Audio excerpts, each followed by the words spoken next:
So what I'm going to show you guys today is how to set up your machine based on feel, based on look, based on what you're trying to do with it. The first one we're going to tackle is wire speed, because I think that's the most important one. So what I'm going to do now is I'm going to demonstrate how slow is too slow when it comes to wire speed. So I've turned the machine all the way down. Let's see what it does.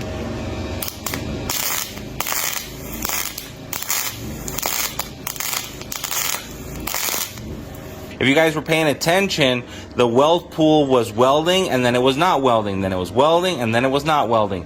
And the reason for that is because the wire was heating up faster than it was coming out of the gun. So if you're welding and you see that the wire is receding back into the gun as you're welding, you know that you need to turn up the wire speed.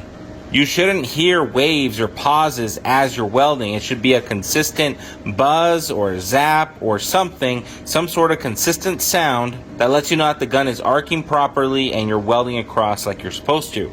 Now, let's do things the opposite way. Now let's crank up the wire speed to the max.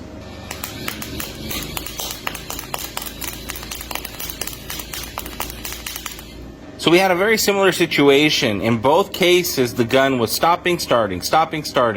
But in the first case, the wire was receding into the gun. On the second case, check this out. Does that look familiar to you guys? A bunch of little pieces of wire just sticking out of the weld? What's happening is that the welding wire is going into the base metal, but it's moving so fast that it crashes and it bends. Then it heats up, then it breaks, and then the next one comes in, it hits it, it bends, and then it breaks. And it kind of sounds and it feels like if you have a little machine gun. Pop, pop, pop, pop, pop. And if you really look at it, that's kind of what you're getting. So if it's going too slow, it's receding into your gun. If you're going too fast, you'll start tapping on the material, you'll start feeling resistance in your gun. I'm going to fast forward here and I'm going to let you know what my final settings are going to be.